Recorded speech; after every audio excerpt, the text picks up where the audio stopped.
welcome to a very oddly timed Sharpe Way show. And you're saying, wait a minute, Larry. Okay, you have been talking about going on at 7 p.m. like every night, and then like you're basically never on at 7 p.m. That's because I'm a liar. No, not because I'm a liar. It is because I was very busy and I couldn't do so. And last night I had to go on early because I couldn't get permission from my caretaker. But tonight I've been lucky. Shannabis has been good. Shanna's been good. She gave me permission to stay up late. So she did that. She's my caretaker. She gave me a permission to stay up late. So I stayed up a little bit late tonight so that I could have this later show tonight. See that? She's good to me. When she comes on, be nice to her. She's good to me. We're talking about something that I think is an interesting concept. It's the idea that I think was first libertarian and then was Trump and then was Harris and was whatever. It is the idea of no tax on tips. Now, you might say no tax on tips. That sounds great, Larry. Well, is it? I don't know, because does it change how things work? How does it affect the service industry? How does it affect everybody's income? How does it affect people who are reporting or not reporting or whatever the case may be? How does it affect all those things? And I have with me tonight a star-studded, well, maybe not star-studded, a good, yeah, okay, a fun, there we go, I got it. That was the right ad. That was the right ad. A fun group of people to come on.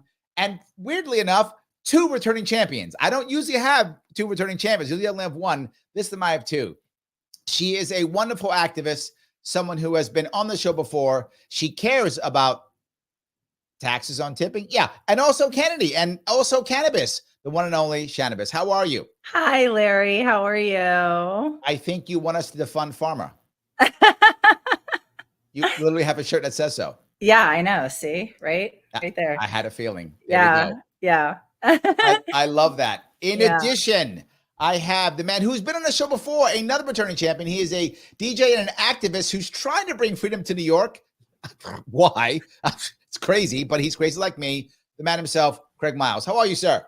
I'm good. I ask myself the same question. Why? I hope people want to be free someday. I hope that when they decide that they want to be free, that we can be there to help them.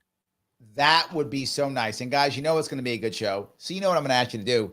I'm going to ask you to get in the top rope and do a backflip on top of the button that is like. That's what I'm asking you to do. Backflip onto that button or just click it. Either one, whatever is going to work for you. But just make sure the button that is like is clicked. It does matter. I appreciate that. If you would please do that. It does matter. If you want to share it right now, please share. Every little bit counts. It is important. And please follow these 2 people. Follow Shannabis X on X and also diff frequencies. There's 3 F's in that. Like he was like, I'm going to make you work for the F's. So he's like, diff frequencies. Do that for Craig and you'll be fine.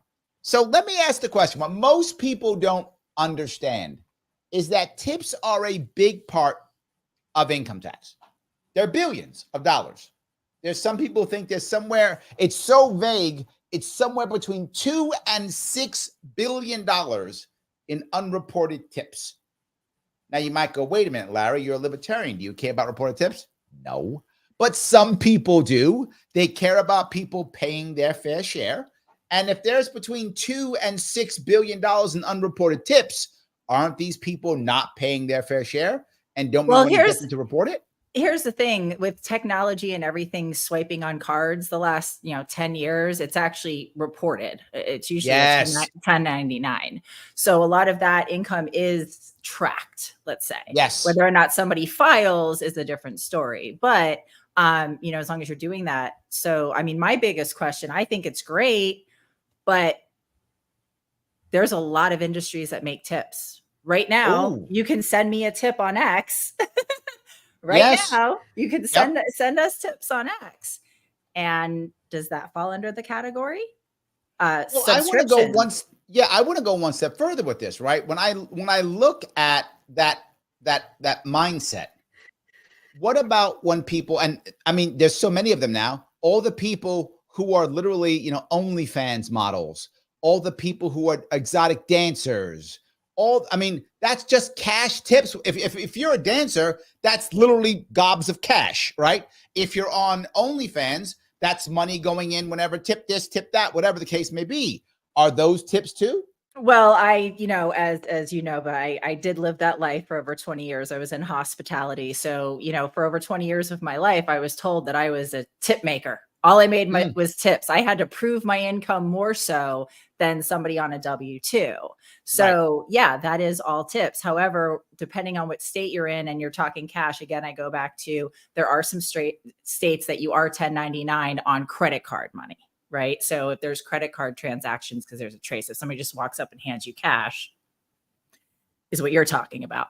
Yes, Which absolutely. it's been years since I've kind of, dealt with cash like that. But it's definitely tracked depending on where you are. All right. So, okay. But if I'm sitting here and I'm getting tips and I'm trying to get tips in cash, this is the hard part. Unless I'm going to a club or someplace like that where it's expected cash, to your point, people are swiping credit cards everywhere. You see it when you go get coffee now. You get coffee and they're like, how much for the tip? And I got a tip on if I don't want to tip for my coffee, I got to pay. It's the opposite at the coffee shop, right? If I go to the coffee shop, I don't want to pay a tip. I got to give them cash, right? Otherwise, I'm shamed into giving a tip on that when I put in my card, right? I got to put no tip. I got to tell the guy, go to hell. I got to do the go to hell clip. Right? If I put my credit card in or I give them cash and I get the scam on the tip. Well, what you just said about OnlyFans, OF, that is, there are models on there that have made $50 million. Yes. How do you separate, here's the thing. Is it no tax on tits? Oh, I like that. I mean, that's my next shirt. No tax on tits. I mean, that's the next one. This is what we're talking about. Shirt. What are you doing? You screwed up. Actually, Craig, somebody you should have needs worn that to make shirt. that. Somebody needs to make that. I think it's a I great could have worn that. I could have rocked that shirt we're- easily. Yes, We're being serious here. That's tax paying money. You're that's reported income. So if you're not filing on that and you're not, paying whatever, whether or not you're a business entity and you have a lot of write-offs and then again, you go into, if you want to qualify for a mortgage, you need to report. So there's all those different levels of, financial literacy that isn't taught to a lot of the 20 somethings that are really active in those worlds that we're really talking about, but they're transacting, millions in a month, the clickable money and content creators. Let's go to regular content creators, Mr. Beast. You've got your big, how much money are they making? And then again, is a subscription a tip?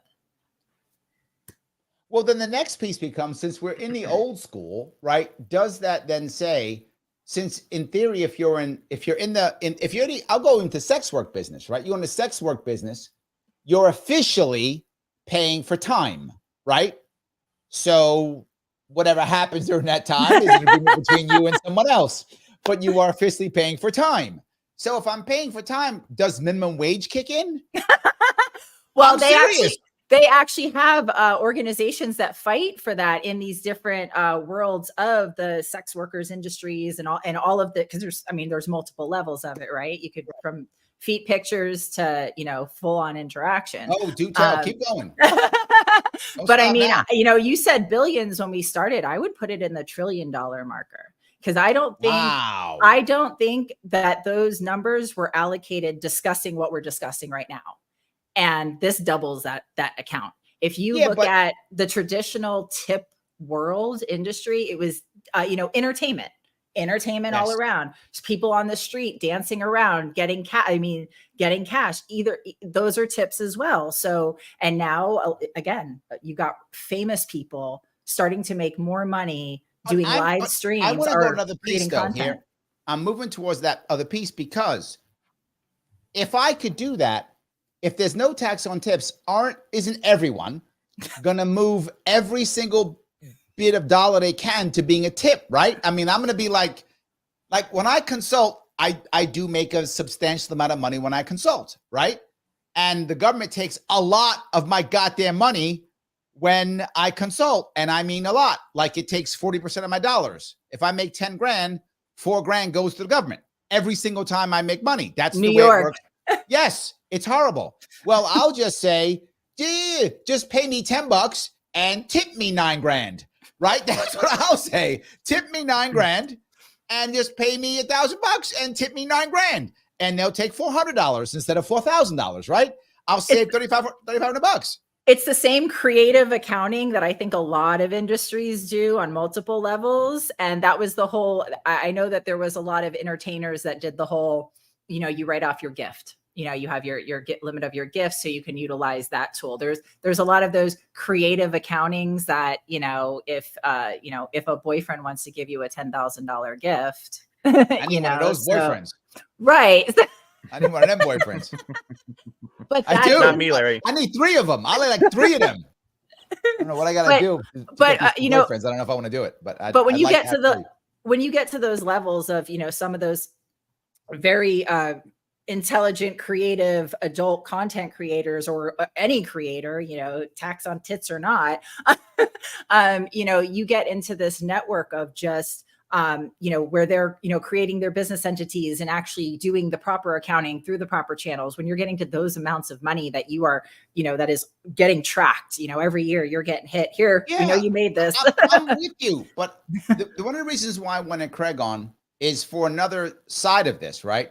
Because it's what I just said. Once a guy like me says, well, damn, just tip me then, because I don't really get paid by the hour. Right? I get paid by the contract, or I get paid by the results, or I don't get paid by the hour, right? So I'm going to make a little tip.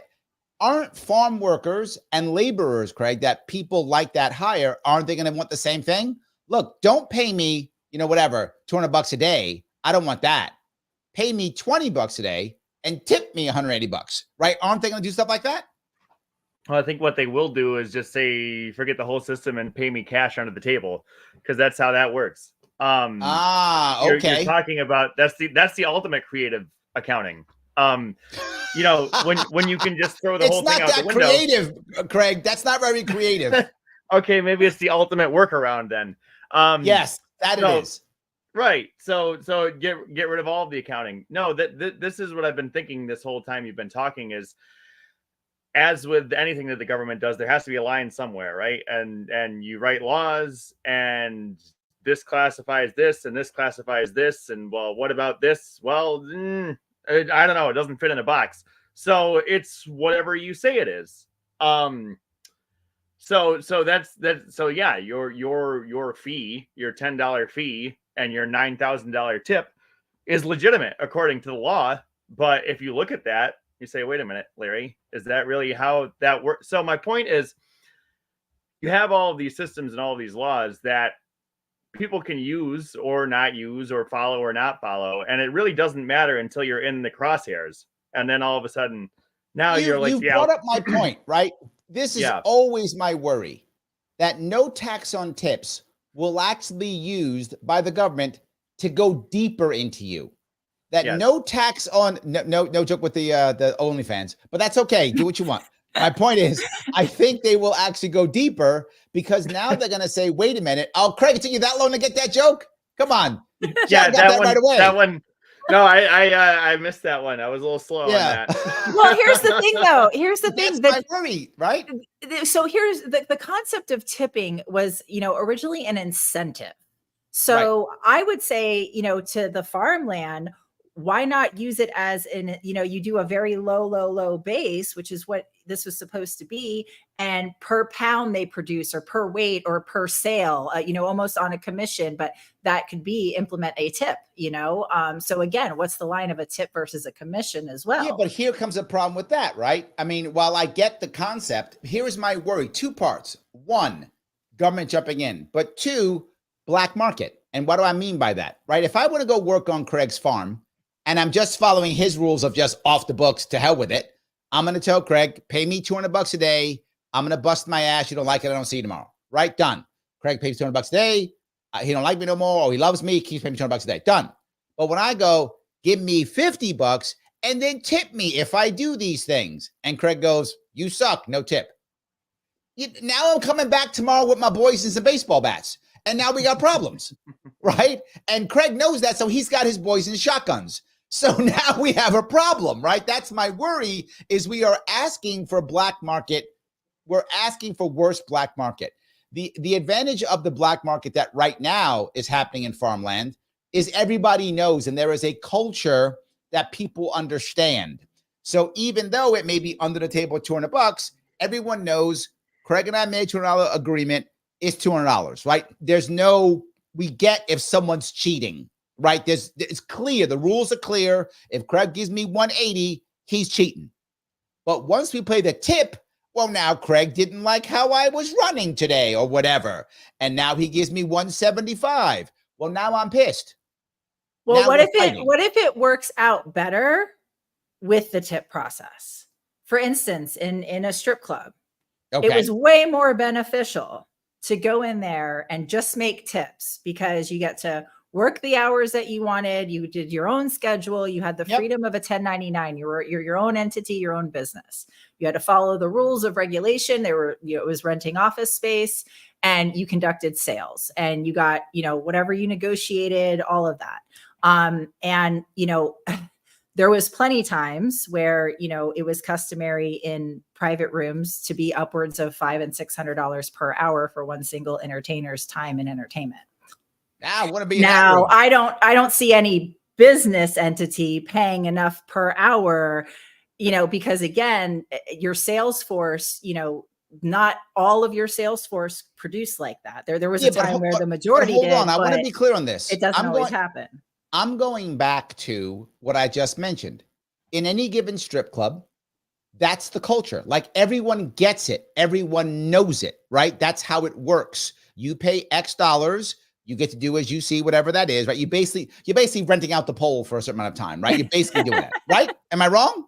You're renting time. Yeah, time and entertainment. It's just like, it's all time. Everybody buys time. It's lawyers' time, right? Yeah, there we go. You're renting time, 100%, right? But everybody gets it.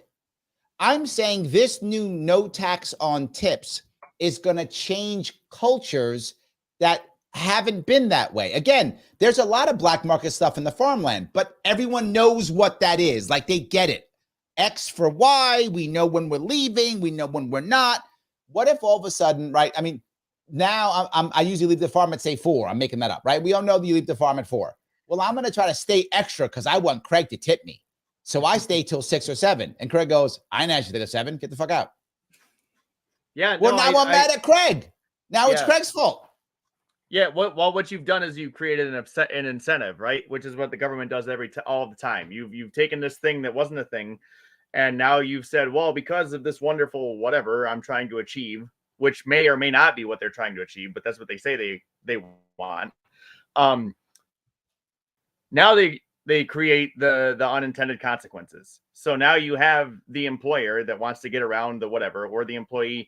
And you're right. Now, where it was a straightforward, well, you make an hourly rate of $20 an hour or whatever it is, now you have employees that want to take advantage of this new incentive. And you have employers that may or may not want to take advantage of this new incentive. And yes, now you have warring factions, possibly. Maybe everyone will get along. But if you go and you create competition, though, like a healthy competition, is it? Well, I don't have a problem. Competition. Yeah, I have a worry with that, though, because look, when you're looking at, say, for example, if I'm going to be a dancer, right?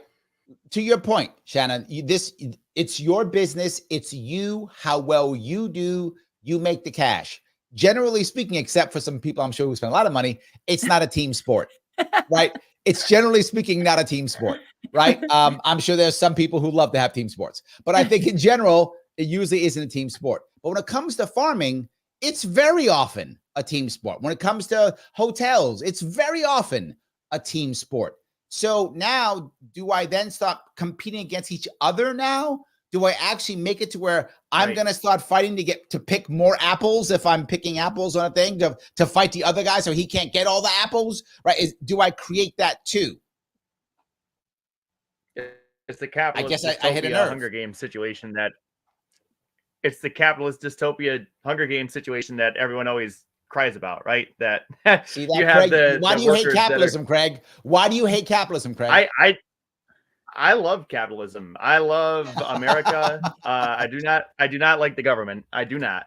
Because again, here, this is a good thing. See, and I like this. So here's an evolution of my thinking right now in real time about this whole situation. When he said no tax on tips, I thought that was wonderful. I said, that's great. I'm a libertarian. I think that's the most wonderful thing that I've ever heard from a presidential candidate, maybe in my lifetime. Because they've all been garbage for the past 30 years since I've been alive. Accurate. Yeah, if they didn't start out that way, they became that. So, but now But I don't trust the government, Craig. That's my problem. And I think they will use it to screw things up. I don't think it's going to be awesome. Like, no tax on tips. Life is good. I can't imagine that. I think no tax on tips. So now let's spend our time now. Now is an excuse to go in and look at every dancer and see exactly how she makes her money. Right. And now start, checking on OF fans and checking on consultants like me and checking on farmers. And the answer is, we're just checking if you're being, here it is, fair to your workers.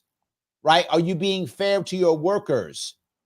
And then that is my worry. So now it's more time for us to attack, more time for the government to be in businesses, more time for the government to be helping us out by making things worse and more investigations. And I'll go, but there may be one thing also on top of this. The government's going to want its cash. And if you're right, Shanna, and it's $1 trillion or whatever huge number it is, right? Whatever the number is, they're going to lose a whole bunch of revenue. They're not going to like that. So what are they going to do? They're going to raise minimum wage. Well, that's where they need to come out and clarify exactly what constitute as a tipping job, a tipping industry. And once but they have to be inclusive of all of the operation. They can't just, not talk about don't talk about the naughty stuff in the room. That's okay. But, it's something that needs to be discussed. We're all intelligent, adults here. And we need to figure this out because it is a lot of money. That being said, that's debatable. I'm not sure that the people writing the laws. Thank you, Craig. I'm with you, Craig. I agree. With you, Craig. But once they outline this, then we need to target your industry. You do DJ, but when we're discussing farming, you should have a whole different set of tax exempt situations going on and protection. Do you hear what you're saying? Completely different, because when it goes together again, it makes this mess. Do you hear what you're saying? That's not a tipping industry. That's a thing. Like, going to McDonald's does not require me to tip somebody. What you're saying is, you're saying, government, please decide what industry falls into tipping. Please decide how it can be saved. Please decide what is this and what isn't. No. You are begging Listen, for this to be a problem. When I file my taxes, I have to declare what they have a record of all my money. Okay. I have to sit there and file my taxes and make sure I declare what I can, what I can write off, what I can't write off. I have to sit there and file all of that. So again, I don't fall under specific categories when I file those taxes, depending on what it is I do, being single, I mean, all of those. There's a list of reasons, right? So again, what industry are you in? Define the tipping culture is out of control. Is the problem, is the first problem. True. The tipping culture is out of control. Yes. So let's define what a service job is and what is a tip. Before we go there, I want everyone to please tip me. Head on over to Larry Sharpe. Me too. Larry Sharpe YouTube. Click that join button, damn it, and give me a $4.99 tip. I will absolutely not pay any tax on it. I just won't. I will gamble. And I'm hold on. Stan, my agent. I'm kidding. I'll pay taxes. Don't. I'm kidding, Stan. Okay. Stan's my agent. I will absolutely. But if you can write it off, it's a write-off. If it's a write-off, I might be able to write it off. Correct. Yes, but do that. In fact, if you want to, you can also super chat me if you want on Larry Sharpe. Get your chat to the front. That's awesome. But no matter what, this part's free. You can just subscribe to the channel and nobody's paying taxes. That's not bad. Click the above notifications. And if you're watching right now and you're not subscribing or following, what's wrong with you? Why are you mean? Why do you hate me? Why do you hate Craig? Why do you hate Shanna? What have we done to you? Nothing. So subscribe or follow. It's important. If you're watching on Twitter or Facebook, please retweet or share, or whatever the case may be. If you haven't clicked the like button, you basically have a mental disorder. So please click the like button. Please do so. It's important. And of course, follow Shannabis X and Diff Frequencies on X to see what they're doing. All right. So I got that part up. But look, my worry is exactly what I just said. And you kind of made it worse, Shannabis. You didn't make it easy. You made it worse. I'm like, we're now going to have to start deciding what's tippable, what's not, all those things. I mean, it really is an odd way. But let me go to you, Craig. What happens if they say, wait a minute. Okay, we got people scamming. We can't figure things out. So what I'm going to do is I'm going to raise minimum wage to like $50 an hour. And I'm just going to assume however long you're working, the first $50 is regular money because regular salary, because it's minimum wage, and anything else after that's tips. What stops that, Craig? And now that's going to affect you. Now you guys in the farm, you got to go totally underground, $50 an hour. This is why a lot of farms are that way anyway. I mean, they understood the farmers never bought the nonsense that the government sold them back when it got big in 1913, right? They're like, whatever, you do your thing. I mean, the industry is horrible as far as all of the subsidies and the corporate capture and all of these things.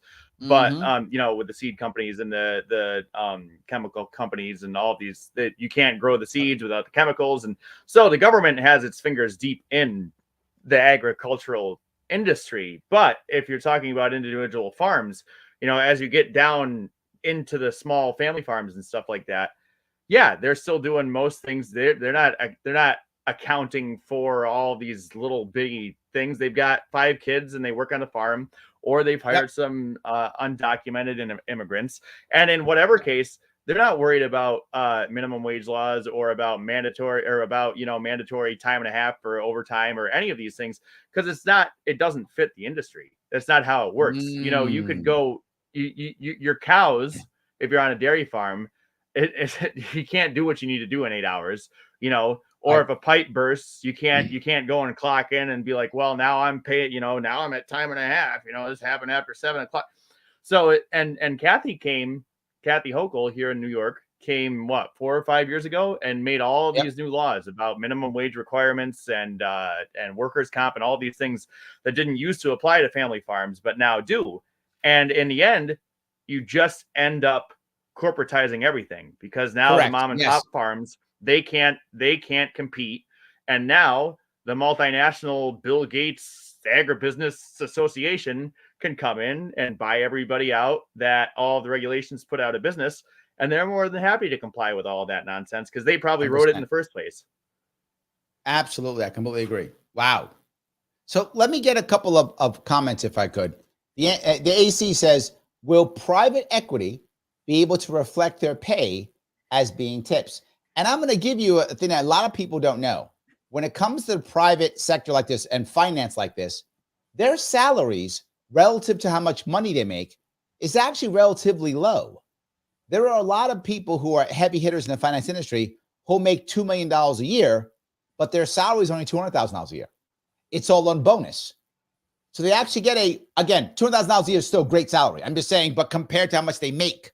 So their salary is a small part, depending on where they are, of what they make. So they'll only make $200,000 a year. Again, New York City, that's living. But anyway, most places, that's a lot of money. But they still make good money. And then in March or February, they get a massive bonus. And the bonus could be 10x, could be 6x, could be 20x. So and he knows this, that's why he says this.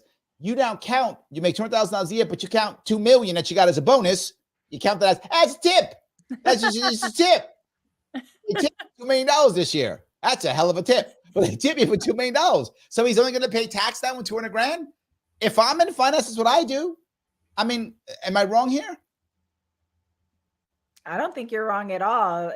That's what goes back to, it has to be defined. There at least has to be a definition, not necessarily a regulation after the fact, but a definition in the tax code probably would suffice, and say, okay, these are the industries. Again, when you file your taxes, you've got to check the boxes of what it is you do, and there's different scales to things. So in my opinion, this is just another scale. So yeah, we'll do the comment then. Well, I'll do the comment, then I'll hop in. Sarah, I appreciate you being a member. It's a great idea. So many jobs are relying on unprecedented tips nowadays, but it's punishing too many, like teaching or grocery store workers, small farmers like me. All the jobs do not get tips. This part of what you're saying, Shanna, I agree with, right? That I know I'm being a nudge. I'm being a nudge because I'm scared of government always. That's why I'm a nudge. But I get what you're saying. This part, though, might be great, meaning that it might change how tipping's out of control. A lot of people say it. tipping's out of control. Now, if the government goes, this is not a tipping industry, as much as I hate that even thought process, I do. It doesn't taste good in my mouth at all. It might actually wind up being a good thing in the long run because we go, no, that's serving the McDonald's hamburger. It's not a tip. No, you don't get tipped. Hair salons, No. nail salons, massage parlors. Those are all tip, that we know there's tips involved there. Those need to be on that list. There's a lot that need to be on that list. And I think it's getting undersold the amount. You just lost so many libertarian. You just lost so many libertarian points with me, Larry. I couldn't tell if you were playing devil's advocate or if you were being serious. But no. Like, I'm not saying I want it. I literally said I don't want it. But I'm saying if it happens, there may actually be. Every once in a while, the government puts in a law that I hate that has a decent outcome. Every once in a while, it happens. But is it decent though? Because that was where I was going with that. Is now you've just trained again people to sit and wait for the government to take care of it. Where I could be a little bit uncomfortable and tell the guy behind the cash register at McDonald's to say, no, I'm not tipping you for my triple Whopper with cheese. I'm not. Sorry. But now I just wait for the government to say, well, that's not a taxable thing, and I'm like, thank God they did it. And it's like, we could have done that. Well, it's not that. They just won't be allowed to, have the little flippy thing in front of your face every time you go get a Whopper. So won't be allowed. Ban it. Hit it. Wow. See that? Yes. Right? Craig is playing hardcore there. Okay. Right. Okay. I got you. Like, I feel you on that. Yes, absolutely. And then what I had started to say, where was I going before the comment? About the whole thing, that the whole reason that this came up is because Trump needed to get some attention from the working class, right? He needed to show that he was going to be a champion for So I think a lot of it was political. I think a lot of it was, here's this segment of the population that you can get their attention where they weren't paying attention to you last time. So the more that we talk about this and the unintended consequences, Nixon did this back in 70, whatever it was, when he officially got rid of the gold standard, like for good. And that's why our dollar is worth 3 cents now. So could this be another, and he did that for political reasons, so he could get reelected. So is this another situation where we do something like that to get reelected, and then 30 years from now we say, oh my God, that was the thing. That was the thing that's like every other year, Craig. That's like every other year. Yes. Right. Well, is this another one? Probably yes. Well, here's the thing on how those numbers again are swayed with the tipping, because I don't know how they're estimating the numbers of tips, because you just get a 1099. Like, it doesn't say whether or not you receive that money via tip, you just get a 1099. It's not until you file, so they can, I guess they're counting the filings, but then again, a lot of people. So you can file and make a mistake and they can put you in jail. Yet again, my issue. See, if it were me, I don't want to do no tax on tips. I want to do no income tax. 100%. And then it's good. Problem solved. Problem solved. But then taxes will inflate a little bit on our goods. But if you're not paying income tax, then I'm okay with that. Well, or we can just make sure the Fed just keeps making all the money until it explodes. Just print all of the money. Just don't stop printing until the piece of paper that I have here is worth more than the dollar. And then we start from scratch zero and we win. See, I had to plan. No, we don't win, Larry. No, we don't. We get a central bank digital currency and they control everything for real. Look at you ruining my little joy.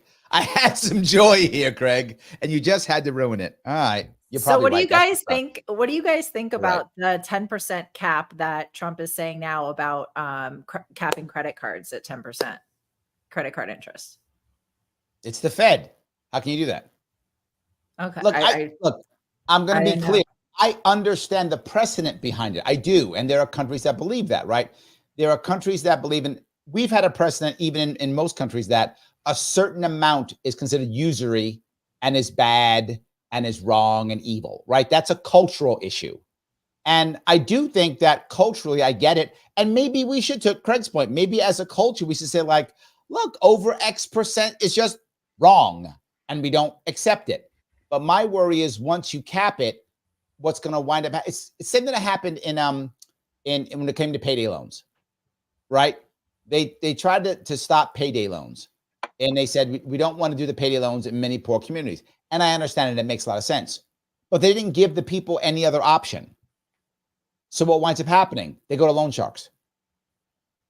They go to loan sharks. Oh, yeah, I mean, but the Black market, 33% on a yeah. credit card is the same as a loan shark. Like, that's what I'm saying. There's a difference, though, right? If I do 30% on a credit card and I don't pay it, I can go bankrupt. Like, I have an option. If I give it to Vito, I'm not going bankrupt. Like, that's not happening, right? He's coming and taking my stuff and maybe parts of my body. Like, he's taking stuff, right? That's how, that's the issue. So, or you end up like Frankie. You end up like Frankie Valli. Have you seen the videos of him where he's still performing and he's like just this robot, and he's in debt to the mob? That's why he's still performing. He has to perform for the rest of his life. That. He's in debt to the mob, so he's still performing as long as he lives. He's in debt, but he's like blowing up all over. He's blowing up all over Facebook because like he can't move his lips or like his body or anything, but he's still singing. That's what happened with the loan sharks. Yeah. That's my worry, right? So I get it. Like, I understand the culture behind it. I understand the desire to help. I do. Like, I'm not mad at the concept, but I think the outcome here is not going to be great. I think we should, as a culture, say, if my credit card rating is 33%, I'm not getting that credit card, right? I think we have to do that. But sadly, I think some people will, because they're going to want a credit card. They're not going to know. But at least, and look, sometimes I try to go what's least bad versus what is good, because I can't get good, right? So I'll take least bad. At least if I get a 39% or whatever credit card and I blow it up and I can't pay it back, at least I can go bankrupt. That's something, or I can get my debt relieved in some way or whatever. I can do something. I got a shot at something. If I got to go to Vito, I'm to Craig's point, I could be in debt forever. Well, Morgan was just saying in the chat that predatory lending, I mean, that starts at college. That starts at I don't think any 18-year-old should be taking out a loan for a house unless they're buying a house. 100%. He brings right there. He says predatory lending is immoral. I agree. It's immoral. The question is, should we make it illegal? Right. And I'm not sure. I'm torn on that. I think it's there is some cultural. There is a cultural thing that humans have said what usury is. And we've said over X%, depending on the culture you're in, that's usury, right? That's wrong. You can't do that. I see it. I do. No, I think, I just lost it. Sorry. That's all right. Mike Voss is in the house. Mike Voss says, capping credit cards at 10% is great. It will eliminate most getting credit cards that shouldn't have it. Long-term benefit to the nation. I hope you're right. I do. My worry is, as always, the black market kicks in. That is my worry. I hope you're right. I hope if they cap it, that's what happens. My worry is black market kicks in, and we got bad Pablo Vito sitting there ready to come in and go, who needs a credit card? I got you, my friend. Don't worry about it. I got you. Where do you live again? Great. You like walking, don't you? Good. I'm glad you like walking, because if you want to keep walking, I need to get my money. That's my issue. I think I'm going to beat up on, I think I'm going to pick on Mike a minute about this one, because did the Republican just endorse price controls? And if he did, I think he's drinking the Trump Kool-Aid a little bit much. It's just like, it's the thing that upsets me. If this was a lefty, I'd do the same thing. When it's my guy that does it, it's a good idea, instead of it's just generally a bad idea. I think again, with the unintended consequences, I think when you go and cap stuff, it's going to have the credit cards are going to make money. They'll find another way to do it. And that's true too. And they're a monopoly too. That's the foundational problem. They're a monopoly. If they allowed more competition and opened up Visa's being sued. That came out today. But it is happening though. If you look at the online banking stuff is starting to compete. They're competing actually for like savings accounts. They're competing for checking accounts. They're starting to. I think the online loans are starting to compete. I think it is starting to happen. Am I wrong? I do know that every time I go to my bank, they try to, and it's a small bank, it's a regional bank. They do try to get me on board with a credit card. Every time I go to the teller, they're like, "Hey, have you signed up for our credit card yet?" So I do think you are seeing more competition from other areas. I haven't looked into it, so I don't know if it's competitive or not. I don't know if they're offering a better rate or any other incentives, but it's Well, I mean, happening. it's still Visa, MasterCard, American Express, Discover. I mean, that's pretty much it. And then those are the credit agencies. Yeah. The banks just right? basically white label that. You're right. Yes. I mean, it's still the credit card you get from your bank is still a Visa card, or she's right, or a MasterCard. It's not actually a bank card, right? It's still a Visa or a credit or Visa or something like that. It still is that. Yeah, absolutely. 100%. Look, the DOJ just indicted Visa today, didn't they? Is that right? Tell me what happened. Yeah. Oh, I just saw a snip of it, but the DOJ has indicted them, I believe, for monopolistic stuff. It just that was today. Maybe somebody in the chat knows more. But yeah, I caught a little bit of that today. Well, Daniel steps in and agrees with you, Craig. He says, I do the go to hell tip on the card and hand them cash for a tip. I like that idea. There we go. I do like that one. That's great. Absolutely. I think the way that you fix the 30% credit card fees, the 30% interest, is to stop telling everyone that they need to buy things on credit. It is a cultural issue. Oh no, this is the 100%. No, this is that's the answer. Is years ago. This is even before my time. I mean, I can't even act like an old timer on this, but like we didn't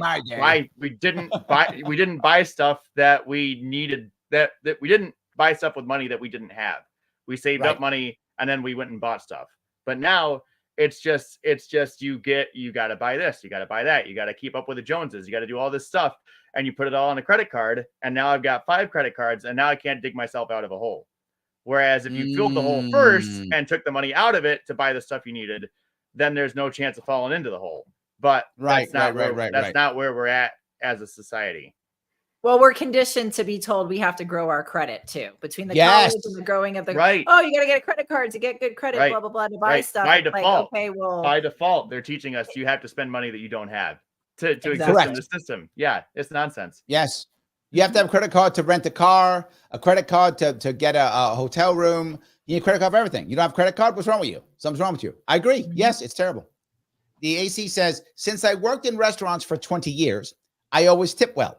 But I have come to realize that with Uber, they don't come for the cheaper side. So now instead of buying the cheap one and tipping well, hold on, is he going? I don't know what the rest of that is. But I have an issue with this. This is something this incrementalism that bothers me.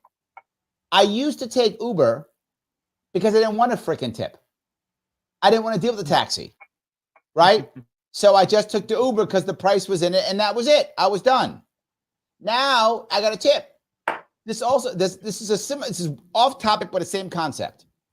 When I was a kid and we first got cable, when you first got cable, you got cable because no commercials.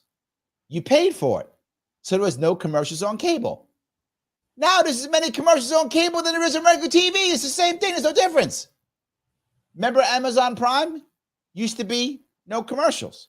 Now you get commercials on that too. Why am I paying? It's like here's the thing. Uber is independent also. Contractor. There's no minimum wage. It's completely independent contractor work, and therefore you get a 1099, and it will list the difference between like a tip and a fare, but it's somebody providing a service. And I think that's what the tipping industry goes down to. I'm providing a service. If you are entertaining somebody, you're providing a service. If you're doing somebody's hair, if you're driving somebody from point A to point B, if you're like, to me, that is service.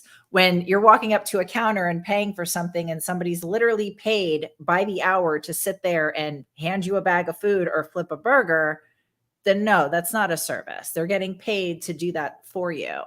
But, again, if there's not an hourly payment or, going back to what you guys said about the farm, going from one to the other. So I think that's the definition of it. Yeah. So then you get into that thing of what is a service, right? Like you can make an argument for whatever. I mean, food is a big service. Like that's you can't live without it.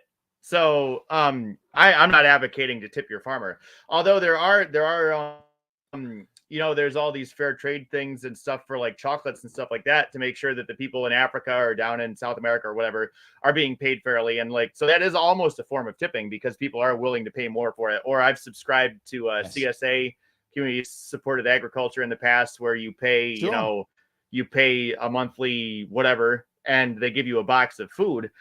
So there are different ways to think about it. And if you have so take farming, for example, if you have a personal relationship with your farmer where you're getting your food, maybe you do tip them, but if you're buying, right, like that would be a situation that would make sense. But going to Hannaford and buying, a head of lettuce, like, you're not going to tip the cashier. It all boils down to, why are we looking to DC 3,000 miles away to figure out how we should spend and put where we should put our money and who gets it? Like, we should be moving away from them and towards your local community, and then everyone. Yes, but your point, right? Listen to Ray. Ray says it's life-changing for me and all my coworkers. No tax on tips, and I'm sure Ray's not making that up. I'm sure if he loses, that tax, he's probably making several $100 extra every week. You're making several $100 a month. I mean, a week extra every week. That's money. That's paying bills. Like that's paying bills. That's paying your rent. That's paying your phone bill, whatever. That's paying your card note, right? That's paying your insurance. That's paying bills. I really feel like this concept, this is the sad part. This concept can really help. There's no doubt it can, right? I'm not against the concept of it.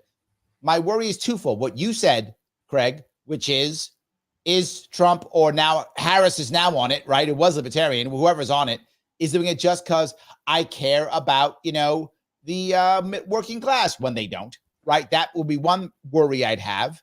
And then because of that worry, I would go to what Shannon was talking about. Does it now become another way to wind up punishing anyway? Do they either take minimum wage and make it $50 an hour so that now small businesses go under, right? Or do they punish the non-tips in some way so that now companies stop doing tips and just and become non-tipping establishments? Do they do that? Or do they use it to now investigate people? Particularly, look, they've done it already. If they report now $600 or more for every whatever transaction you do, whatever that thing is, right? Do they use this now as a reason to now investigate people? That's my worry. I like the concept. I do. I want people to make more money. Of course, I want less taxes. Of course I do. My worry, though, is, are we falling for something? Well, they're already there. The money's already tracked. They're already in our lives. Like, I think that has already happened. I don't think we're looking down the barrel of that. I think it's already been in place. But Craig, to your reference on how to turn a more local farming community into a serving platform. Like, if I should be able to go to a local farm with a basket, hand it over to, somebody working behind your counter. They can grab all my stuff for me, and then I'm paying for the stuff and tipping them out the door. Like that, to me, that turns that into a service industry as far as like a grocery shopping situation. Just like if somebody's going to go DoorDash and pick up my groceries, I'm going to tip them because somebody's, until they have robots bringing me my goods, it's a person's time. So, either they're getting paid from the company for that time or they're not. And if they're in getting a 1099 where they're not on the W-2 and they're not on, I think it's the only way they really can do it with the way the tax code is written, because you're receiving a W-2 or a 1099 or you have your other, like 10Ks and things like that for property, different things. But when it comes to income, I mean, those are really the two reportings. So unless they completely invent something new, and I just don't see how don't make them do that. Don't give them ideas. I don't want them to. I just want to be able to check a box of the industry I'm in. And then if that's defined as the tipping industry, then we should be able to do that. What if it's not? What if it's not? No tax on tips with a supply to circumcisions. Wait, what? No tax on tips will supply to circumcision. Do you tax that already? That's a write-off. That's a medical write-off. It's a write-off. See, Rick, already done. I think that's the ultimate form of taxation. I think, really, right at the beginning. Yes, absolutely. Jess says, Larry, that would really impact the market if people worked that hard to find a way to not get taxed. and call 9% of services tips. So the answer is tax tips then? No, I'm not sure. To be forward, Jess, I guess my issue is I'm not against this, to be forward. But I think we have to tread lightly and smartly. That's what I would say. We have to tread lightly and smartly, right? If the government is giving up money, which is what it in theory is doing, there's always got to be a catch, right? Look, Jess, I hope I'm wrong. I really do. I hope Trump really believes this. I hope he does it. And I hope we all get a tax break. I mean, I don't get tips, but I hope people get tips, get tax breaks. I hope it's nothing crazy. I hope it's 6 months from now or a year from now, and I come back and go, Jess, I was silly. This was perfectly correct. No worries. All good, right? I hope that's true, but I'm worried that there's going to be some kind of catch. You know what? A server friend of mine, I just talked to her the other day, and I thought she's in Texas, and I thought it was up to at least $7.75. I know here it's like 11 that you get for your base rate, and then you get to, keep your tips on top, depending on the cut, depending on all those. But she told me it's still like $3.75 down there. It's almost nothing. And so I think with the service industry, that's just a way of them. I mean, for that little amount of money, I mean, obviously they're living on tips. For them just to have to deal with those filings is probably such a thing that you might as well get rid of it. I mean, when you're talking about that, so maybe when it comes to those kind of situations too, might be different. I know, like the bottle. Look, here's the question though, right? And this is the concern, I guess. Again, I want people to realize I'm not saying I'm always against cutting taxes, right? I'm a libertarian, of course.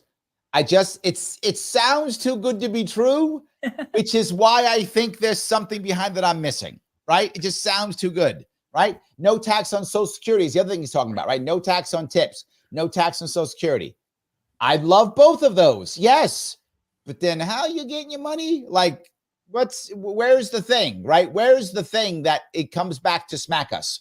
So well, it would be nice. It would be nice if they followed up with maybe some financial literacy for those people that are getting that incentive from the government, would be nice. And create some kind of fund that we're actually making money off. Like let us put a certain amount of money into the market and let us kind of do something that's not, too much of a government overreach, but at the same time is, allowing for like maybe some kind of group like fun thing like they do with firefighters and and then we can get unions. Like there's a lot of these tipping industries too, like you got to remember there's a lot of those aspects to it as well, where a lot of protections should come in at the same time. So I think it could be one hand washes the other situation.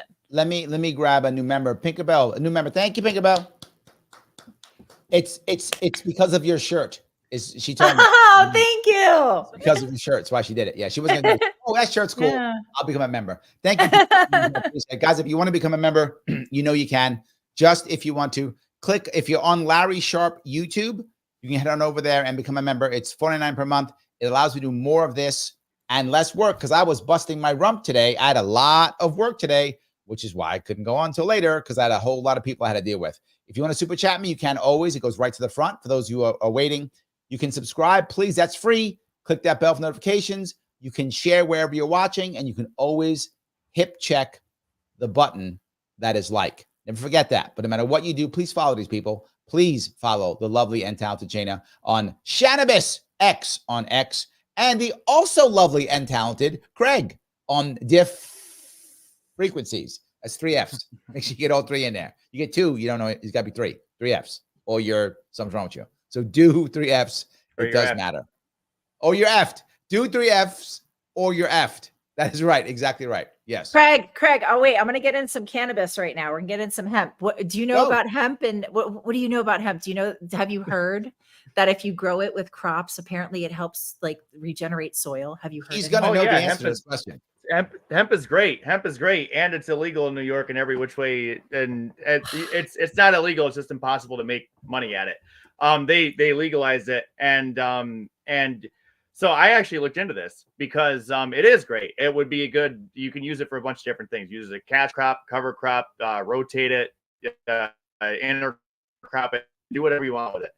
And it grows high, it grows fast, and there's 100 different uses for it.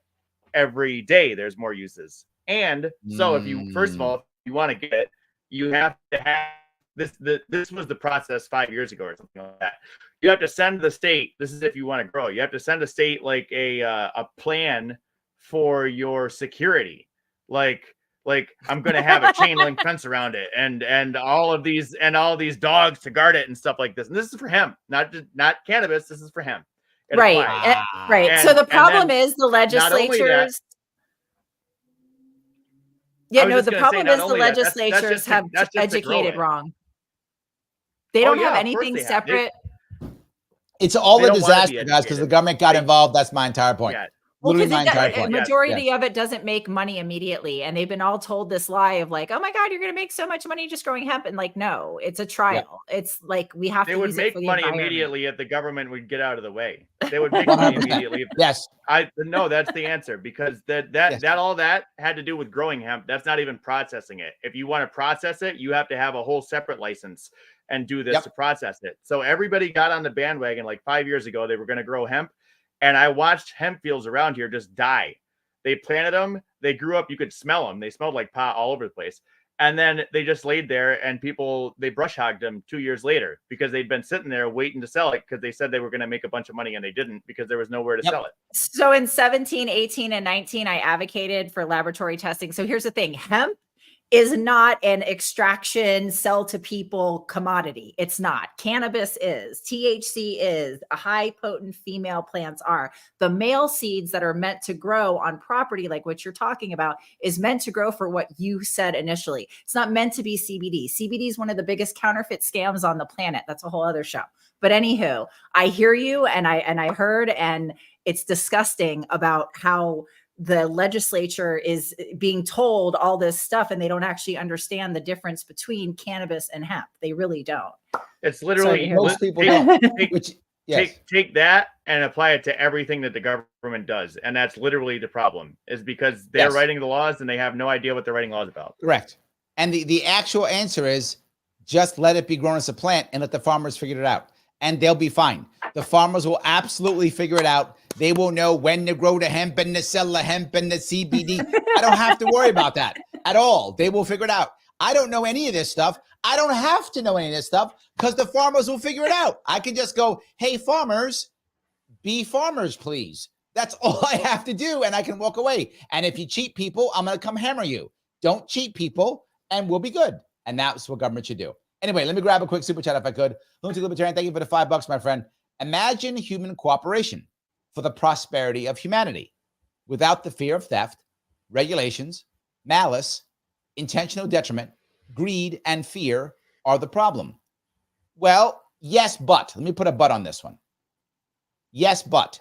The problem is government is trying to stop the greed or stop the fear preemptively, and therefore they're creating greed and creating fear. That's the problem. If they were instead to simply wait for a problem and then defend the rights of the person who is being assaulted by the greed and the fear and protect the rights of that person, things would be better. Because what would happen is the people who are doing human cooperation for prosperity without fear or theft, the government would be leaving them alone because they wouldn't be violating anybody's rights. They'd only be violating the rights of people who have malice and intentional detriment and greed and fear. That's it. But that's not how it works. We preempt. And because we preempt, we create greed and fear ourselves. Am I wrong? I take that as no. There we go. Yes. All of the bad decisions are made by scared people, right, Larry? Yes, absolutely. Karen says, if no tax on tips passes, the government will 100% raise the minimum wage for servers immediately. Yeah, maybe. This is my worry, right? This is my whole point. Again, I like the idea of it, but we just got to be ready for that. Like, we got to be ready for these types of things, right? We have to be prepared to fix this in some way, shape, or form. Otherwise, this could end up badly. It's possible if we're not ready for it. Ray says, right now, my tips all go into a locked box, and we get our tips on our check. 2 weeks later, fully taxed. Damn. That's horrible. Look at that. That's horrible. Damn. That is horrible. He goes on to say he is a dealer in a casino in Wisconsin. Now, here's the funny How part. does that happen? He says, we talk about he's a this. dealer in the casino. Yes. Yes. So he says this is a policy we all talk about in a break room. Now, this is brilliant. It goes back to what I originally said. What's Trump doing it? He did it because he wants the working class to care. And they do. And Wisconsin's a swing state. Well done, Trump. Well done. That's all. Well done. It's exactly the right thing to talk about. Yes. Well done. It's working, right? If he's thinking this way, obviously lots of people are thinking the same way. So well done. Straight Chillaxin says, give a business owner a reason to pay less and they will abuse it. My other issue, you will, if you go to that level, you will find a subset of business owners who will be terrible. Am I wrong? No, you're absolutely correct. It's definitely, capitalism is great, but that's again, we'd have to wrangle in some definition on that. And that's the thing. It's not even regulation, it's definition. So again, going back to what is a tip? What kind of company do you run? So yeah, there's going to be bad apples everywhere, but there always is. And real quick, I want to respond so nothing gets taken out of context. When I say cannabis is not hemp, what I mean is there's different types of cannabis, and the types that you grow for the cover crops and things like that are supposed to be the male seeds that grow really tall, big bones and not a lot of flowering, whereas the female seeds are grown for consumption of cannabis, which is the flowers, which has the potency of the THC, the CBD, whatever the cannabinoid content is. So this is what the legislature is not educated on. It's about what kind of genetic seed are you growing, and Craig can, obviously attest for this. What genetic seed you're growing means what purpose you want the outcome for. So if you want the outcome for things like CBD oil, and this is why the hemp industry went broke, and this is why none of them went to market, like you stated in New York, because they were sitting there trying to grow hemp for extraction, but they were growing seeds that were below the 0.3% threshold, which doesn't carry a lot of potency. So this is why when an extracted CBD product says there's 2,500 milligrams, there's no way. So anyway, sorry. We are way off topic, but I'm sure you're correct. I had to get Craig, that. Sorry. Tell her that she's wrong so she can be angry. Go ahead. I'm not going to say anything about that. That sounds okay. all right. I wanted to see Shanna throw something at the screen. Thanks. I wanted to see her throw something at the screen. That would have been great. Sorry, I had to get that out there. All good. All good. Mike Voss says, yes, Larry, government will absolutely define what is a tip, who gets it, and that everyone gets the same amount. They will legislate it. This is scary to me. I hope Mike is wrong on this, right? I hope he's wrong, because my worry is, do they then create rules that will basically force a group to do like group tipping by default, right? And I'm not against group tipping. If that's the business you're in and you all agree to it, not a problem with that.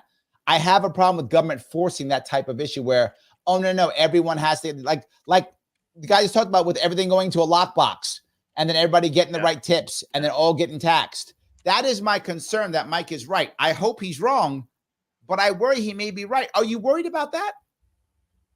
My sister, so you're talking about group tipping. My sister used to work at an ice cream parlor years ago, and that happened where if any of them got tips, it all went in a jar, and the owner was famous for skimming a little more of the tip than all the other people, right? Okay. So, yeah, just like anything. Won't they, by definition, have to define what a tip is if they're gonna write a law about what? Like, it's gonna happen. There's no ifs, ands, or buts about it. No, but my worry is not that. I mean, that's already bad enough, but I think that has to happen, right? To make this work, I think Shannabis is right. I'm teasing her, but I think she's 100% right. It has to happen, right? But my worry is what Mike is talking about. Does that mean that now they can go further and say, yes, and if tipping goes into a jar, that means this. If tipping does that, that means this. If you do this, that means this, right? So and now, it's included as a tip if it means X, Y, and Z, if it's done this way. That's my only worry, is that they will add other things. Out here in Las Vegas, if you're a server at a club that you bottle service, that's an industry that's been around for about 20 years now. Now the bottle service has gotten to a point where there's, the mandatory gratuity in there. You're having to pay $5,000, $10,000, $20,000 for bottles to get a table at these nightclubs, like on a nightly basis. That's what happens here. So a lot of those included gratuities get split up not only between the server and the porter, but also and the bar, but also the manager, the security, the whoever else has their hands in the cookie jar. It's all debatable. There's some places that, again, going back to what you said about, operators being naughty, is that, it used to be if you were a server, you didn't give your manager a cut of your tips from the bar. They had their salary. They actually used to bitch that they never could get part of the tip share pool, but they got their bottle bonuses and their incentives from the liquor distributors. So they got a different kind of incentive package. But now with, $10,000, $20,000, $30,000 tabs and thousands, all the money that has come into the, the bottle service industry, there's a lot of that going on. So now, who's getting the tips? How's that split going? Well, it's funny. Matt brings up, I lived in Japan too for a while. He says it was nice when I lived in Japan and never had to worry about leaving tips at restaurants. Yeah, there's no tipping in Japan. It's not a thing. You don't tip in Japan. And when Japanese people come to America, they're always like, oh, I don't know how to tip. They don't know. Because there's no tipping in Japan. You just get paid your salary, whatever it is. You're supposed to be good at what you do. And that's it. And the funny part is service in Japan is amazingly good. I lived there for 4 years. It was just amazingly good service. And no tipping. It was crazy. Joel says, no tipping in Brazil either. I've never been to Brazil, but another thing right there. So maybe the opposite happens. Maybe the government tries to push industries into no tipping. Or to your point, Shanna, maybe they do the opposite. Maybe the government says no tax on tipping and then decides that tipping industry is like only restaurants or that like things like that. Like they really restrict it to like it's only if you're a server, or they really like go, and that's going to be really messed up. That would be really messed up because there's a lot of people that have spent years being told that you're in the tipping industry, your income is not as verifiable. It's a variable, it's up and down.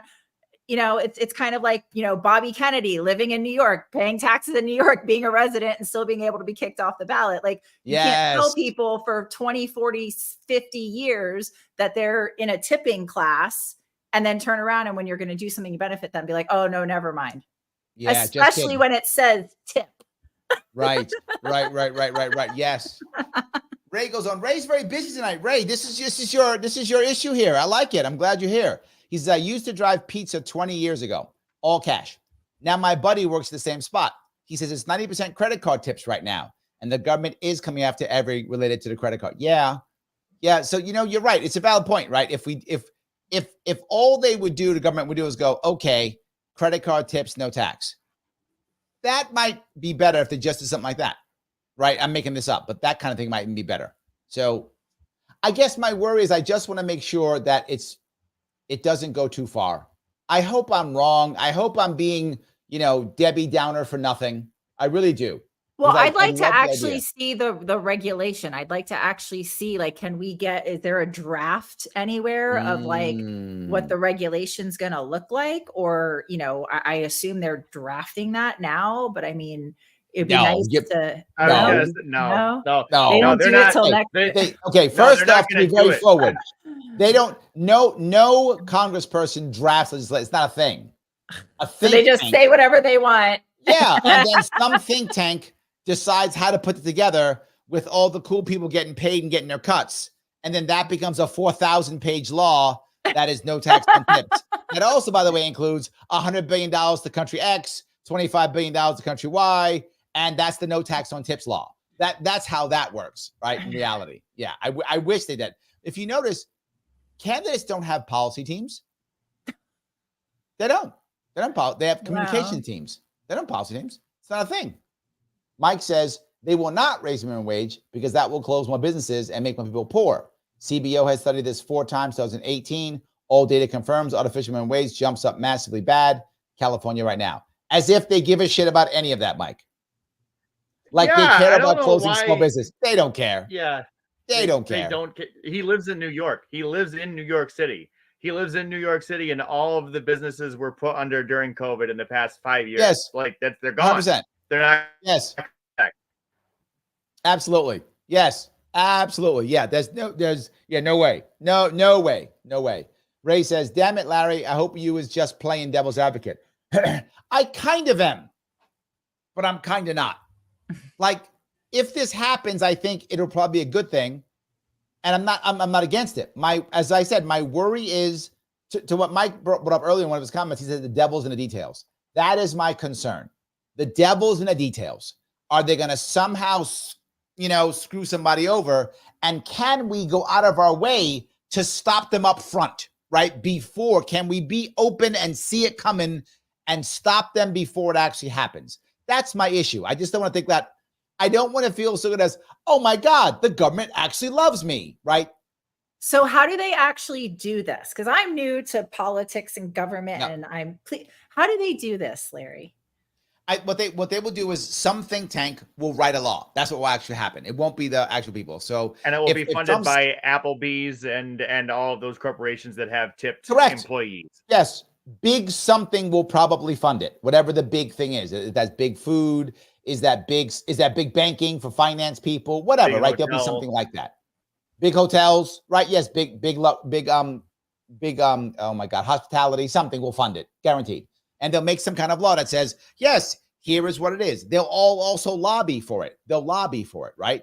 And here's my hope. It's going to sound horrible, but here's my hope that if we're going to have something screw us over, is that big hospitality would say, for example, fight for this, write a law letting no tax on tips, but then get something on the back end, right? So big, for example, maybe they get to write something off in this law to make up for this, or they get to do something to make up for this. If that makes any sense. So big hospitality gets involved in this and writes the law and says, yes, we're on board with it. Yes, we are. And in return, we now want to write off all the painting whenever we paint the building or whatever. That may, I'm assuming they can't do that now, but they will get something in the tax code to reward them for supporting this bill, if that makes any sense. They probably won't have to pay that small minimum wage, like we talked about earlier, or whatever, right? Like something, that. Right? But allow for a more open schedule, maybe for turning the employees to contractors. Maybe they'll allow for more contract, whatever. That's what I hope will happen. That would be better than somehow government screwing us over, right? So big something will get involved. They'll have their lawyers come in, write the law. They will literally hand the law to whomever is going to submit it, probably whoever runs the House of the House of Representatives that day, and they will submit it.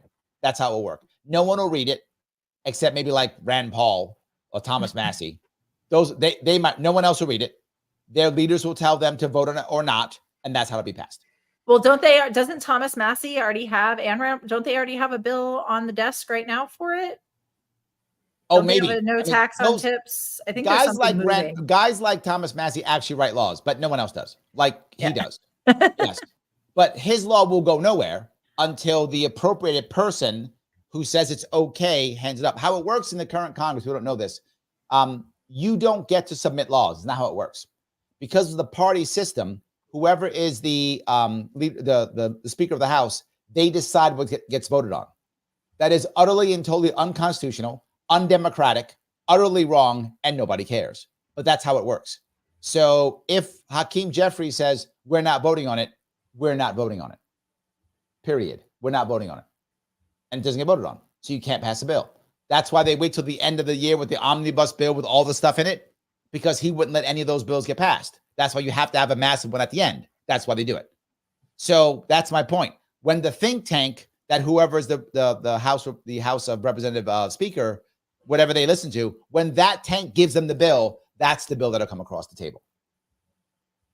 I know that sounds horrible, but sadly, they can't just create a policy as like the team of the next administration and just create a bill and sign it. They could do so. They could, but here's the problem. They could do it, but what that would be is an executive order, which is not a law. So could they do it? Yes, and they do it all the time. The problem is if now the House doesn't agree with the president, they just go, no, it's not a law. And they take it to the Supreme Court, and the Supreme Court goes, no. Supreme Court goes, no, it's not a law. That's what has to happen. So yes, could they do it? 100% they could. The question is, does the president actually, does he run the Congress and does he run the courts? If he doesn't, they just go no. This is one of the reasons why Roe v. Wade was shot down, because it wasn't done right. That's why DACA had a problem, because it wasn't done the right way, right? You've got to do it the right way, or they can just go no. The courts can go no. It has been done the right way. So that's why you want to go through this way, even though it's terrible. I'm sorry, that was a downer for you guys. I've been a downer tonight, haven't I? I have not been the up guy that I usually am. But yes, it is tough. This is a very tough one, being there. But Missy says Craig's being a joy thief, so it's your fault, Craig, not mine. Well, as we keep talking, I'm thinking about being more of a joy thief, because this is the first real. It's gonna be worse. Yes, this is the first real long discussion. This is the first real long discussion I've had about this whole tax on tips thing, because I didn't get really excited one way or the other about it. I just saw it. I said, oh, well, they do that when these things happen. When they run for president, they make promises like that. It probably won't happen. It might happen. And if it does, it's not going to make much of a difference, because we print $1 trillion every month now. So to me, it was like, it doesn't matter, because that's not where we get our money from. And right. All of the problems that are coming with all of this money printing are still going to come, no matter who we tax, how much. And so you could help people. You will help people in the short run by not taking all of their money. But the big one's still coming. We're still going right directly into oblivion, at some point. That's what I think. Well, that's why I hope the regime that includes Elon Musk going and getting rid of some unneeded fat, as they say, I hope in our budget might help. Ryan, thank you for the super chat. Also a member, $2. Larry, I was told to tip you. Lol. And that was whoever told you that was correct. You should indeed tip me, and thank you for doing so. I definitely appreciate that. Absolutely. Yes. Ryan goes on to say taxes in general are a thief of joy. Agreed, right? He's right. Ryan's correct. Thank you for $2, Ryan. Yes, 100%. We do want, look, I get I'm not going to destroy taxes tomorrow. I get it. I wish I could. My worry always is the same. I want to make sure that if we're going to do it, that we do it right. Right? That's my only issue. If we're going to do it, we do it right. Super Weapon says, Peter Schiff talks about this issue with credit cards a lot. There's I think more, instead for real savings, and then everything is pushed towards cheap money / credit. And then you're pushed for avoiding using credit. Oh, punished. Yes. Yes, correct. You're punished for avoiding using credit. Mal incentives, Larry, not incentives. Oh, got it. Yes, thank you. Oh, thank you. Yes, that's what it is. Yes, absolutely.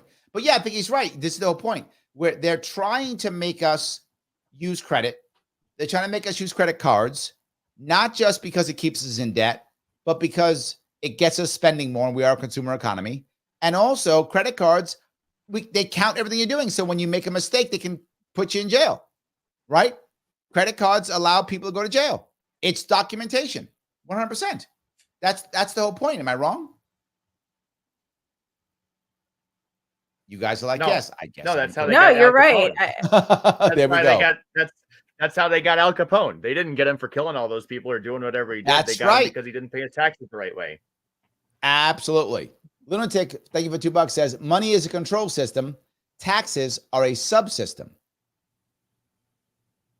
I guess that's kind of true, but are you saying you would rather have no one have monopoly on money? I would buy that. I like that idea. But even if you had no monopoly on money, right, that you could make your own money if that were a thing, if it was possible, I think in general, you would still find people who would only rely on certain forms of money, right? Let's say you can use any kind of money in America, whatever you want. People wouldn't all be using like Dogecoin, right? They would pick the kind of money they want, right? So people would probably still use dollars because they're accustomed to dollars. It feels good. They trust it, right? So even if we said anything, wouldn't people still use money? I'm not sure. Am I missing something here, guys? I think it depends on the value within your matrix. So depending on what your matrix is, like how you live your day to day and spend your money. I think that something like Dogecoin could be used in a matrix like on X or so like your cash converts into a coin, and then that coin is used through virtual whatever, values there. And then, and then you can cash it out at whatever value it is, which I'm still learning about that. But that's like that variable of what the value is for coins is what, I mean, where I'm at with my little confusion of it, but I'm learning. Because, in my opinion, something's only as valuable as somebody's willing to pay you for it or exchange with you for it. Yep. So, I always live by that philosophy. So no, I get it. You want to say something? I was just gonna say money allows things to happen that you wouldn't be able to have happen otherwise. If you were only able to barter, and I only sell milk and somebody only sells candles, like if one of us doesn't want milk or candles, then we can't do anything about it, right? So you're always going to have some sort of a medium of exchange. Otherwise, it slows everything down. You've got to go through 16 middlemen, to trade this, to get that, to do this. So I think you always money is good. I agree with you. Mike says, you mean Speaker Johnson, Hakeem Jeffries is Dem minority. Yes, I did. I screwed up. I messed the Republican Democrat up. Mike is correct. It is Speaker Johnson, not Hakeem Jeffries. My mistake. Thank you. Yes. Morgan says, not a downer, just a realist. Oh, thank you. I feel better. I'm not such a jerk anymore. Here we go. Sarah says, thank you for the $5, Sarah, also being a member. Please send to Ryan, as I tricked him. Why not ban tips, by the way? I'm not sure what that word is. To raise my farm prices after this talk, as I deliver, no tips. The to ban tipping, right? I get the idea behind that. I know it will make people feel warm and fuzzy. I get it. But the issue is, shouldn't culture be what bans tips, right? And we kind of did that, right? And Japan has done it. There's no tips in Japan. Culture has banned tips, but you can physically tip if you want to in Japan. You could give extra money. It's not banned. It's just people don't do it. Culture banned tips. And I think if we're going to ban tips, it shouldn't be by government. We as a culture should say, we don't tip that, or we're not doing it. And Shanna, you've been in the tip industry. Is that right or what? Well, but here's the thing too that I think people don't allocate for. It's like coffee, for instance. There was a time where, we remember we'd go in and get a coffee and it was $2 or $3. We'd throw them a $5. Have a good day, right? Because we did that out of kindness. It was a tip. But when you're going and you're spending $7 and $8 for that same cup of coffee, and the person handing it to you is now, in most states, I don't want to say they're getting paid a livable amount of money, but they are getting paid an amount of money for literally doing that job. So then what are we defining as a job here? Like, what are you getting paid for if it's not for the job you're doing to give me this coffee? If this coffee was still $3, I'd happily be throwing up $5. But because this coffee is now $8, and I think that's the disconnect that a lot of people are feeling on the side.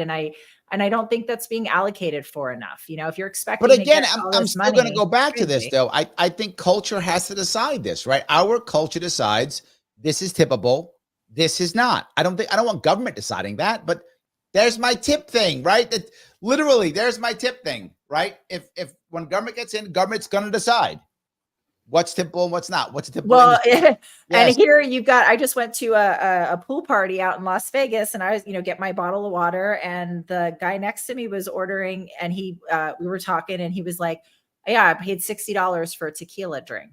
Like, wow. So here's the thing. When these businesses, if they have employees complaining they're not getting tipped enough, these businesses can charge that for a thing and not give the server anything. Now that is... Yes, that's a problem, but they're paying. The place was packed. People are paying. They're paying. Someone likes your shirt. Yes. Lyra says, love your shirt. There we go. So someone loves your shirt. So that's good. Absolutely. This I don't get. The Lunatic Libertarian says, what is the value of skill sets? Mini living. I don't know where you're going with that one, Lunatic. Are you asking, is there value in us? I think it's a... Good.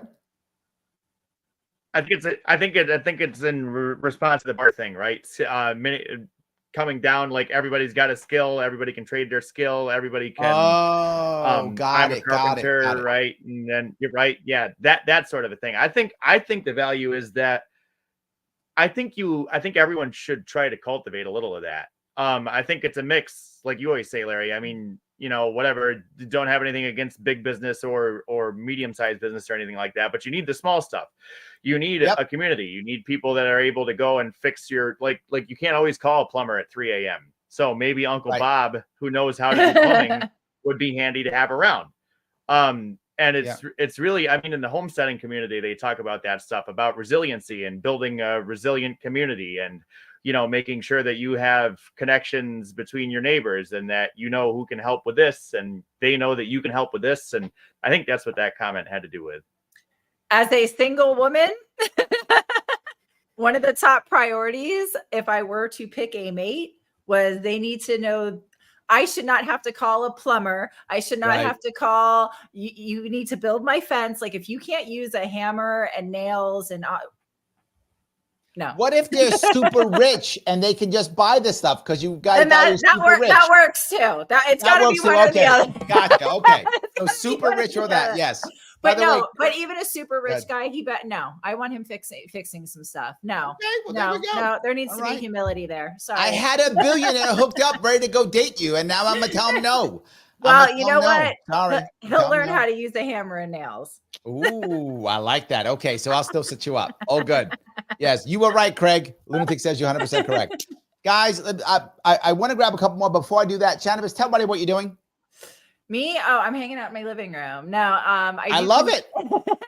I advocate. I got into the politics because I was a supporter of Bobby Kennedy. Now I'm not as passionate about the politics part, but I've been advocating for the decriminalization of cannabis and legalizing it, creating a network. I've been going to public meetings for many years. I've been a big advocate here, specifically to Vegas locally, but I've traveled around. I've been in hospitality over the years for a long time. I've been doing content creation since 2016, and I see the value in the live streaming and I worked in radio, I worked in broadcast. So I see this as the future, and I'm hoping to be able to monetize more. And now that the explosion kind of happened between, the hemp situation that Craig mentioned earlier and people really, getting the wool pulled out from their eyes and seeing, because I was the one sitting there telling people, you're not going to make that much money. It's not really like that. And people don't like to really, invest in the risk talker. But, I'm hoping now with the climate and things shifting, I refuse to sell anything that's not, a good product and up there. And I also do a lot of stuff with food and you want to defund pharma. Yes, this is the cannabis. This is why, Bobby was such a part of it.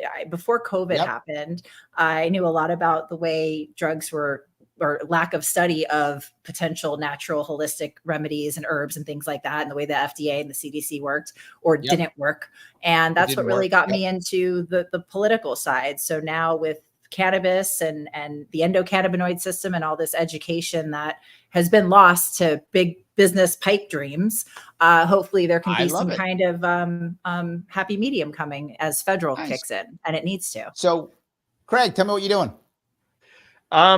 Similar things, not to do with cannabis, but just trying to spread the word, and also do some advocacy locally in New York State, working on a couple of different campaigns throughout the years and trying to make change and make people, realize that there's a choice other than the two choices. And most of the things that are coming from all of your teachers and preachers and your politicians are, they deserve to be questioned. So yes, that's pretty much my shtick. I'm in. Everything. I love it. Everything that I do, it's kind of around that. Well, Shannabis, David thinks you don't go far enough. He says defund pharma and the government. He's like both. So you don't go far enough for him. He's know what? Not good enough. Here's the thing where I appreciate freedom and capitalism, but again, you have people that do things like create counterfeit goods, and you want to make sure. I'll never forget this story that I saw years ago. Some guy out of Mississippi. I was on Amazon and I looked at this product, and all the news was out there about how it helps with cancer and stuff. And he wrote this comment saying that he had purchased this product because he had heard all the good things in it does, and I knew that what he purchased did not have even close to what it is he was really trying to get. Right. And it honestly made me cry. And that's why I'm a big advocate. That's part of it. But you're right. Be clear though. Hold on here. The most important piece, even libertarians say this, right? Fraud is a crime, right? That's a crime. So we don't have a problem. Even libertarians have a problem with punishing someone. Again, when you violate someone's rights, you should be punished. I'm just saying, if I want to make a poor quality product and say it, this is cheap, it's poor quality. If you want it, buy it. It's dirt cheap, but it's garbage. Some people may go, hey, I want a cheap garbage product. I'm good with that. I'll take it. Fine, that's not fraud. But if I say it's an amazing product, it'll do all stuff, and it's garbage, then that's fraud. And if we don't fund, it should be a crime. And if we don't fund the government enough to be able to go after those individuals and make sure that that's not going on, then we got a fund problem. them with $6 trillion. They're good.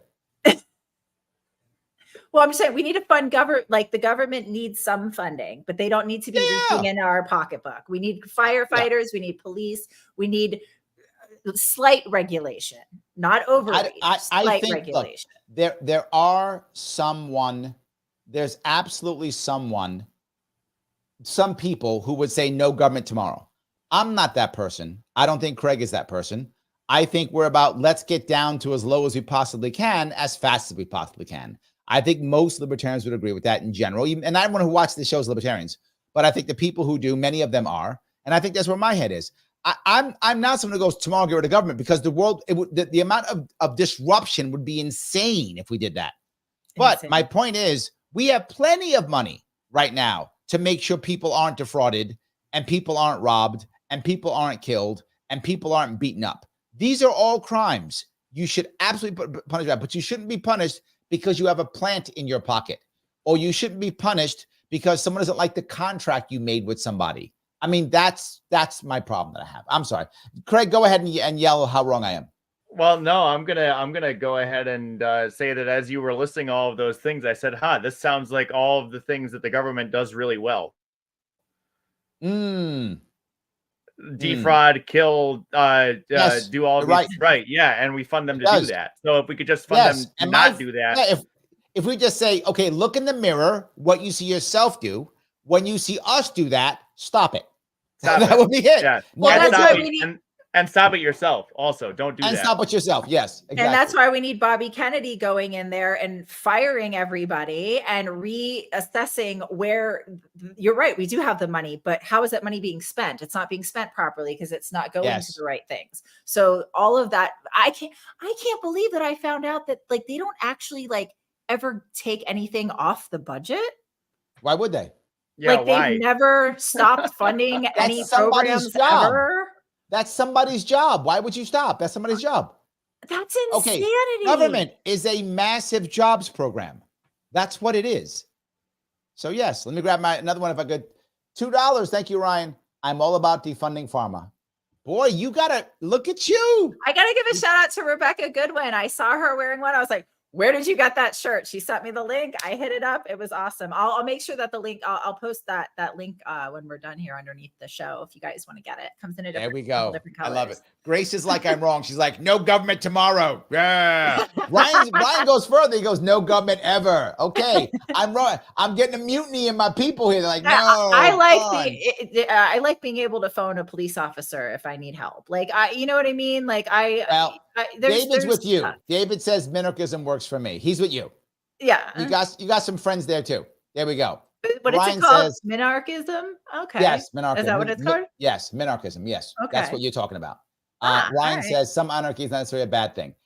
Yes, I agree. But the issue is I often don't use the word anarchy because when people hear the word anarchy, when you say the word anarchy, what they think is chaos. That's what they think. So I say a voluntary society. which is really what you mean when you say anarchy. You mean a voluntary society. That's all. I think a lot of people, when they say anarchy, they literally mean like, well, some people do. Burn it to the ground. Yeah. Some do. Yes.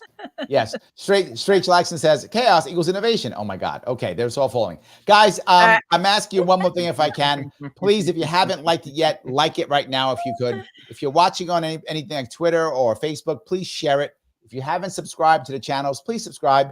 If you're not following me on Twitter or follow me on Facebook or subscribe to my channel on YouTube, please do that. It does matter.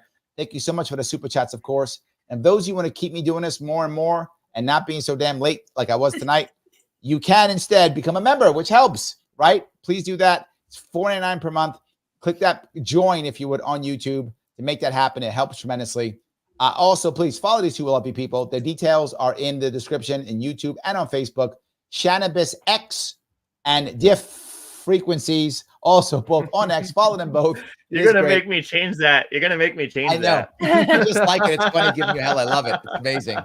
Guys, I want to say thank you so much for tonight. I will be on tomorrow, 7 or 8 p.m. tomorrow, hopefully 7. Tomorrow night at 7 or 8 p.m. And again on Thursday, 7 or 8 p.m.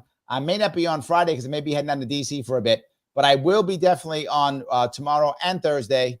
I will see you all very soon.